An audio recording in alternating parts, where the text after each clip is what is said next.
Reading with your kids. Hey, so great to see you. Come on in. Hi, my name is Jedley, and this is the Reading with Your Kids podcast. We are coming to you from the beautiful Reedville neighborhood of Boston, Massachusetts. Thank you so much for being part of our Reading with Your Kids family. We have two fantastic guests for you today. Michael Shipman will be here later on to tell us about his wonderful book, The Blind Princess. We will also be speaking to the author of You Are Your Strong, Danielle Dufayet. Before Danielle joins us, we want to let you know that we're looking for a few great schools, or a few great public libraries, or a few great churches, or a few great civic organizations to host our all-new experience that we are calling Reading with Your Kids Live. Yes, we're looking to celebrate our shared love of reading and learning with storytelling, magic, and lots of fun. We may even feature some of the kids in your community on future episodes of the podcast. It really is an exciting event that we would love to share and bring to your community. So please take the time to check it out. Go to readingwithyourkids.com/live. readingwithyourkids.com/live. Joining us right now from San Jose in California. She is the author of a wonderful book called You Are Your Strong. Please welcome to the show Danielle Dufayet. Danielle, how are you? I'm so well. How are you? I'm wonderful. I'm loving. We're experiencing roller coaster weather here in Boston. It was 0 degrees last week. It was 60 yesterday, and today it's right in the middle, around 40. So it's like riding a roller coaster here. Yeah, gotta be prepared. That's right. So some people out in the audience might think that I made one of my classic mistakes in saying the title of your book, You Are Your Strong. Tell us about that title and about the book. Okay, so You Are Your Strong is all about helping children find their own inner strength to deal with their big emotions. And this book started out as a personal journey in my own life when I was going through something very difficult emotionally. So it was originally titled, I Am My Strong. And the whole idea started when a friend of mine asked me, well, how do you keep everything together? How do you not just break down? Because I was going through actually leaving a toxic relationship, and I was working full time. I was going to school part time. And, when you're going through something hard, it's not like you can just stop everything until you get your grounding, Mm-hmm. So for me, there was no choice but to just keep pushing forward and trying to stay strong and positive. And when my friend asked me that, well, how do you stay so strong? It got me wondering.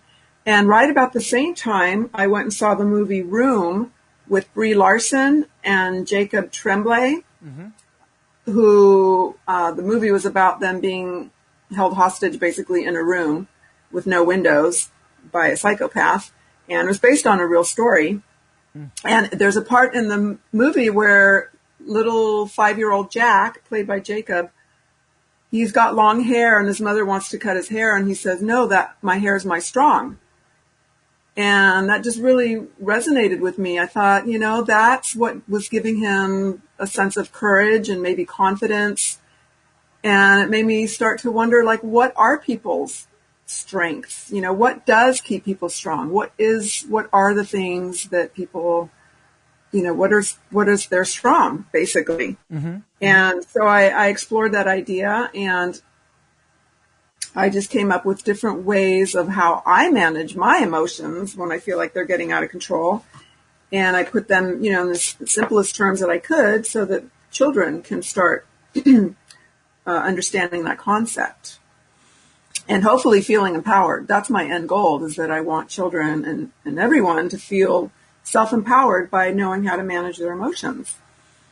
Yeah, that's something that, as you were just speaking about, lots of adults had. That's a challenge for so many adults, and mm-hmm. it's a challenge for a lot of, especially a lot of kids. I remember my son. It took us a while for us to kind of help him figure out that a lot of the anger he was feeling wasn't really anger, it was sadness. You know, so he was taking a lot of his disappointment and turning it into, you know, and he was feeling it as anger. And helping him understand that, helping him kind of sit down and go, just kind of question, all right, what is it that I'm really feeling right now, really helped a lot, because he was able to sit back and say, okay, well, I'm not angry. I'm feeling sad. I'm feeling disappointed, and you know, feeling sad, feeling disappointed. They're still lousy feelings, but it's different than mad, and it's right. You kind of when you understand it better, you can deal with it better. Exactly. Well, that was very wise of you to take that approach, because I think the first thing we need to do, first of all, is to identify our feelings and then kind of figure out where they're coming from. And a lot of times we do find out that it's not, like, it might even be another emotion that is underlying. So, and then that becomes more of a self-awareness thing. And then once you're more aware, of course, then you have more control. So that was really good that you did that. Well, I'd love to be able to tell you that, you know, it just, the first time he got angry, it just, you know, we figured it all out. It took a while, like a lot of things. And, right. It's a process. and probably having You Are Your Strong, would have helped. I'm guessing now you wrote this book for kids, for 4 to 8 years old. I'm thinking that this is one of those books that would really be beneficial for kids and families to experience together. Yes, I agree. Because I think, like, when I was growing up, long time ago, when I was a child, we didn't talk about emotions. And my mother, she was a very good role model for me. She was very strong, and maybe almost too much, because she didn't really express her feelings. And so that's not good either. So it's just important to have that conversation and to really realize how much our emotions and our emotional life can, you know, either make us happy or wreak havoc in our lives. Yeah, I think that's something that we forget sometimes, is that, you know, life happens to us and we react to life, but we can exert some kind of control over how we react to different things. Exactly. That's the key. Yeah. And it's just, again, it's awareness. So tell us how, you know, I've read many self-help books that were written for adults. I'm guessing that this isn't written in the same kind of style. Tell us how you get across the messages to kids in You Are Your Strong. Well, I mean, I wanted to, of course, there's many, many, many emotions. And so I focused on the main ones: sadness, anger, worry. And I wanted to really simplify the feeling. And I think my illustrator did a fantastic job doing that. And then just offering maybe one tip that they can use. So I wanted it to be very practical and very simple. Of course, there's many. But I zeroed in on something that I think that children could understand, like, for instance, you know, going out in nature. A simple solution to kind of cooling off or relaxing, you know, distracting your mind when you're worried, by even just whistling a tune or going outside and just breathing, you know. So I just wanted very simple things that everyone has at their own reach that they can use. And children, if they can even just use one thing and see how powerful that can be, then they can maybe start applying more to their lives with, you know, dealing with just different emotions. Excuse me. I love the illustrations. It's a really wonderful kind of style. I'm not an art expert. I'm not an expert in anything, but this is a very kind of unique style. It's to me, it kind of reminds me of the Tim Burton movies, you know, without the creepiness. Is that something that you intended with the illustrator, or was that a fun surprise for you? I think it was a fun surprise. I think she really captured the mood of each emotion, and she, I think, incorporated specific colors to sort of reflect that. So, I mean, it's a book about some heavy emotions, so it's kind of has to reflect that, and I think she did an excellent job. Now, one of the things that I love about the book, too, is that it's just not a storybook. There's some great information for parents and other caregivers in the book.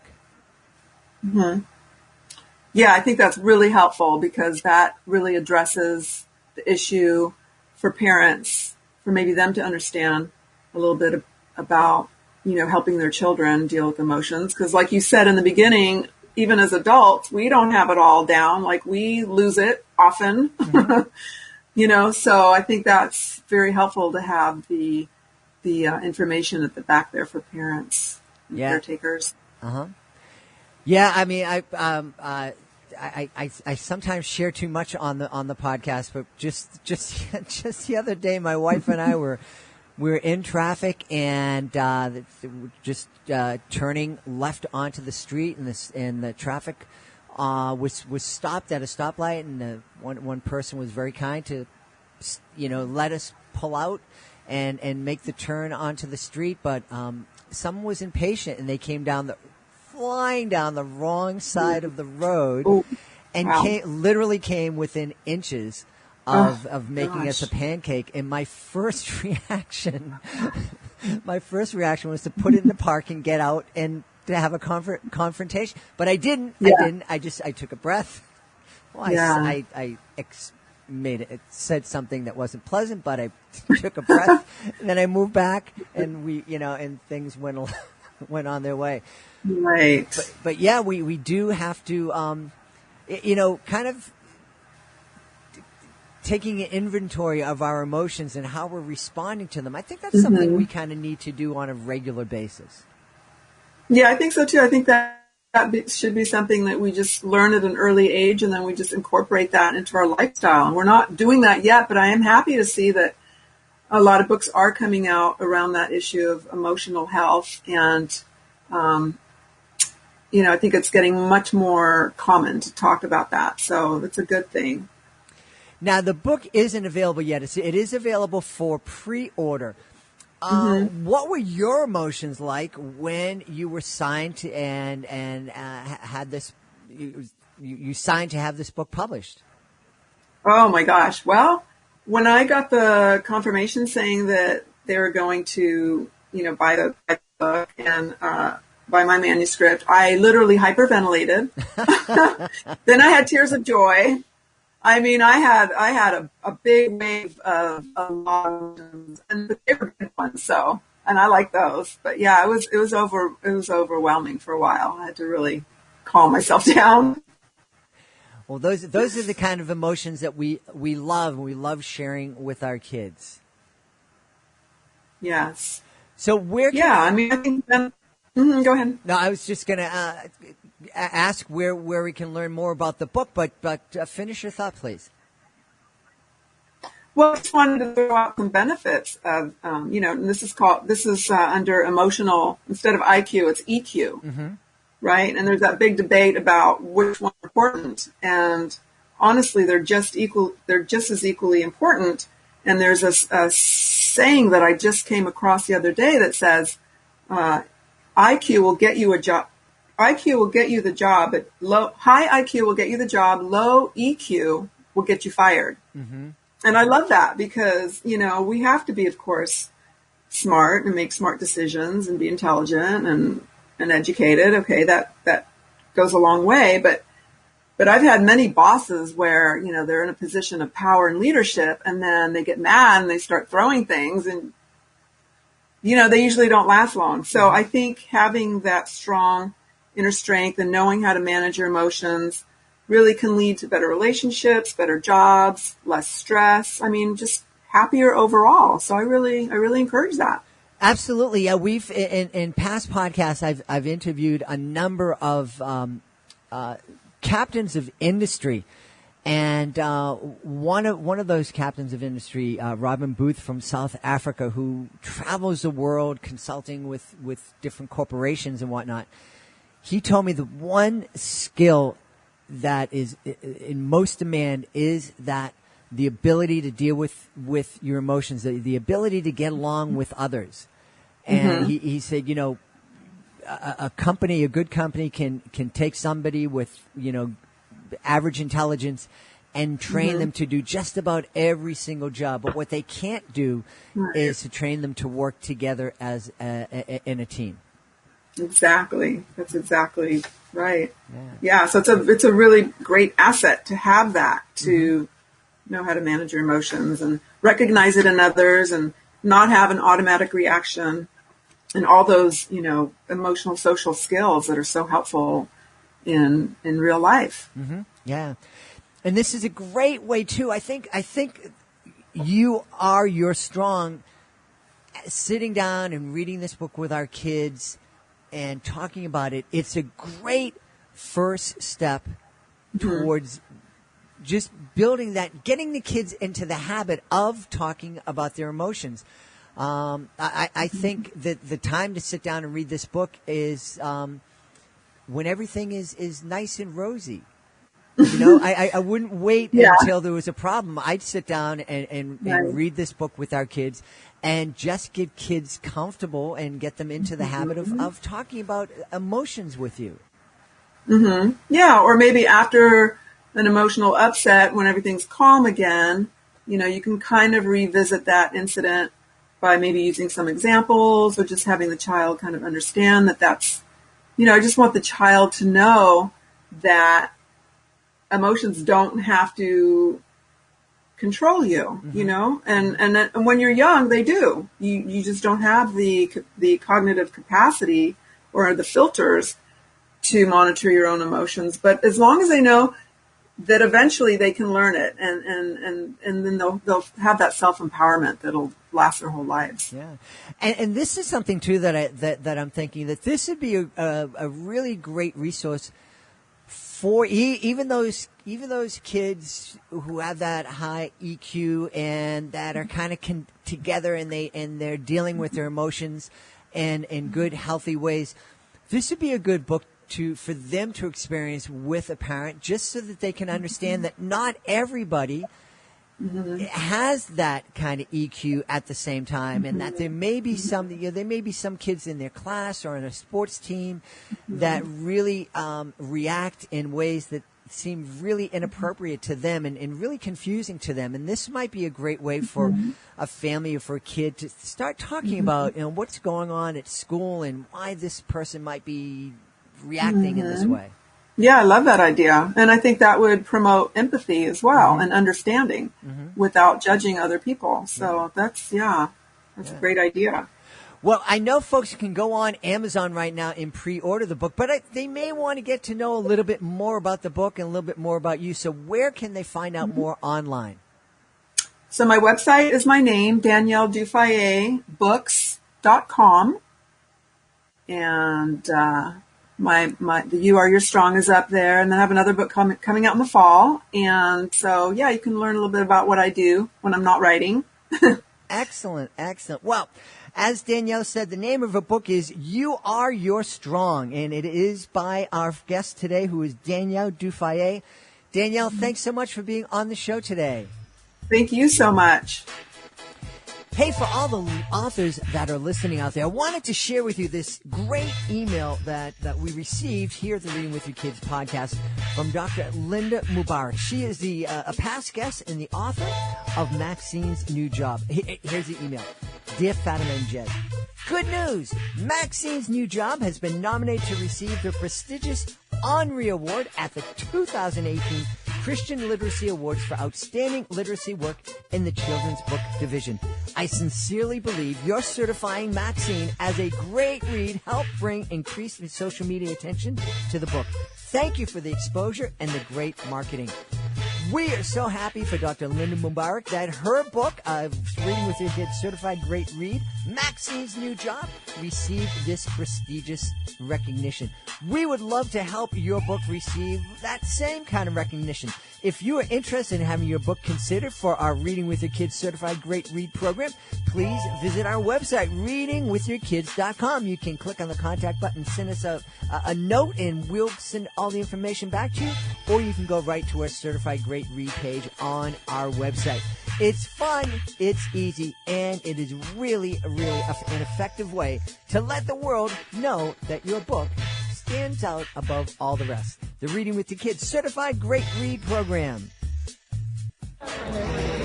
So I'm walking around the York Book Expo, and this beautiful book caught my eye. Just the colors are just amazing. And I came over, and the name of the book is The Blind Princess, and it's written by Michael Shipman, and we have the author, Michael, here. Michael, how are you? Yeah, doing good. How about you? Great. Tell us a little bit about The Blind Princess, please. Well, basically, it's a book about a princess named Sadie, and she was born blind. And, not a lot because she was born blind, she's going to be the future ruler of her kingdom. And not a lot of people think that she can rule or do a good job of it because she's blind. Mm-hmm. And so she kind of goes on this journey of self-discovery and self-realization. And she encounters this village of hermits, and they basically teach her that it doesn't matter if you're blind or, disabled in any way. It just matters what you do with your ambitions, and nothing can stop you if you put your heart into what you want to do. Mm-hmm. I guess on first, a lot of people would say, "Oh, this is a great book for a kid who has any kind of visual challenges, or a class where there's a kid who has a visual challenge." But I think that this is a great book for every kid because we all face different types of challenges. Yeah, it is aimed for children, who might be visually impaired or blind. But I wrote it for every child because I think it's important that kids learn about these kinds of disabilities at an early age so that they understand it before they get too old. So that they have a better understanding of it. And we actually over here we have. We only got these in a couple days ago. These are our Braille editions. Oh, cool. The exact same copy of the book, but every page has a sheet with the Braille text in it, and so it's aimed for a blind reader. Right. So everybody can read and enjoy this book. Yeah, and I would love if I was a teacher, even if I had a kid and I had a classroom full of kids with better than 20/20 vision, I would want that Braille edition in my classroom just because it's a great example of the many different ways that we communicate. Oh yeah, absolutely. I personally think that there's a very big shortage of Braille books out there. Mm-hmm. There's not a whole lot out there, and even the books that are, they're not a whole lot of them are children's books or picture books. So I think it's a good idea to have the Braille edition out there, and definitely a great idea, especially to have in classrooms. Mm-hmm. Not only to have them in the classroom, but also teach to the students, and again, kind of get them a basic understanding of what it means to be blind and what it's like to be blind, so they understand it at an early age. Mm-hmm. Mm-hmm. Yeah, and also I think one of the things I love about this is that it can help teach kids that we don't have to allow ourselves to be defined by our abilities or our challenges. Absolutely, of course, yes. Yeah. So where can folks find out more about The Blind Princess? Well, right now we're at the York Book Expo.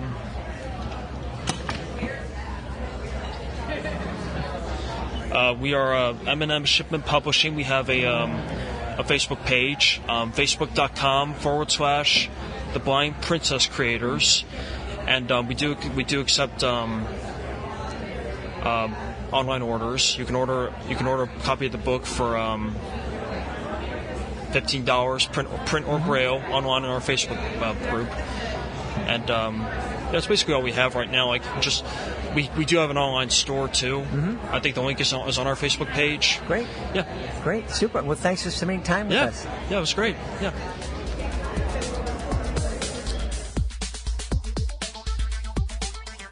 Please be sure to join us for the next edition of the Reading with Your Kids podcast. We will continue to celebrate International Women's Month with a really fantastic interview with Linda Chauvin. She is the author of a super middle grade book called Takedown.